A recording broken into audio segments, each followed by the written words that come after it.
Have you ever thought, man, I wish my team had 100 million pounds to spend on transfers?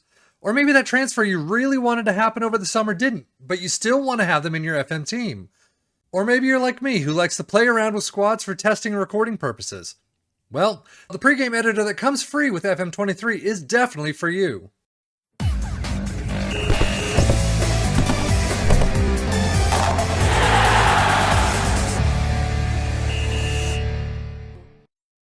Now, I will warn you that if you are using the Game Pass version, I cannot guarantee that this will work. I have never had a problem using the editor on the Steam version, but last year when I was using the Game Pass version, I never got the editor to work properly.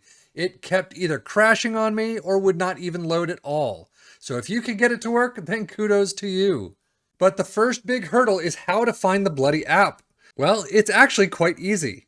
First, you need to open up Steam, go into your game library, select the Games and Software drop-down on the top left, and make sure Tools is checked. If not, go ahead and check it, then scroll down to Football Manager 23 and you should see the editor right there. Select it and install it. It's that easy. Now, once you open the editor, you may need to manually load the FM database the first time. If it does not automatically load for you, click File, Load Database, and it'll start loading. However, after that, for me at least, it looks like it starts auto-loading the database when you open it up, which is really nice. Now, to get a little ahead of the game, if you want to load any external editor data that you've imported or created yourself, just click File, Load Editor Data, and there it will be. Now, this video, however, is usually for first-time users, so in this video, I'll show you how to move players around, but there's so much more that you can do. You can see that you've got all these different things from agreements, awards, clubs, cities, competitions, all the way down to even weather, cities, stadiums, names, things like that you can update once you figure out how. However, for today's video, I'm going to set up a new data set that I will use in another video later this week, where I will be moving Mohamed Salah from Liverpool to PSG and Kylian Mbappe and Jude Bellingham to Liverpool. Obviously, the rumors of Mbappe coming to Liverpool are most likely nowhere near the mark, but I wanted to see what an already stacked Liverpool team can do with the likes of Mbappe, and hopefully they'll be adding Bellingham in the summer as well anyway. But in order to do a test like that, we need the pregame editor. So with the database loaded, I will look through the clubs to find Liverpool.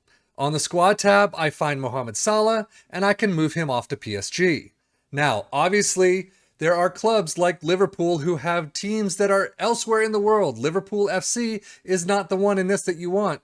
Liverpool is. Liverpool is in England. Liverpool FC is in Uruguay. So be careful of who you're trying to add players to and where you're trying to move things around. Then I will search the people section of the database for Mbappe and Bellingham and move them both into Liverpool squad. Now, everyone has been moved and keeps the same contract they had, just with a new start date at the club. Once you are done, save the database as something new. Here you can share it on Steam, make it public, or just make it so that you can view it and use it only. Completely up to you and what you want to use this new data set for. Now, I have a new data set and I want to load it into the game. How do I play with it? Well, let's jump into the game and see. Now just remember, this is not an in-match editor, so you can't simply use an existing save with these changes. You can't move Mohamed Salah to PSG and Mbappe to Liverpool if you already have a save created. That you will have to pay for separately. This is an editor that you use before creating a new save, and it comes free with the game. So as you are creating that new save, you will see that you have a new screen. You have selected a custom database. This means you will need to pick your team later when the database has been loaded. Choose Advanced Setup now or deselect the editor files in the database menu. From this point, after clicking Advanced Setup, I just made sure the leagues I wanted to see are there and playable, and start game. Select your manager and a team you want to manage, or unemployed if you like, and there you go. You are all set. As you can see, Mbappe and Bellingham are now in Liverpool squad, and Mohamed Salah is now on PSG. Career stats are all there, the contract just has a new start date, and that is it. Everything is set for my new test. And to be honest, that's all you need. Obviously, like I mentioned before, you can do so many different things with this editor. It's insane. So have fun, enjoy it, and you can't really screw anything up with the database itself, so play away, have fun, do whatever you want to do. But with that, thank you as always for tuning in. Let us know what difficulties you are finding with the game, and we'll see what we can do to sort them out. But for the Football Manager blog channel, I am FM23. Thank you as always for watching. Take care and enjoy.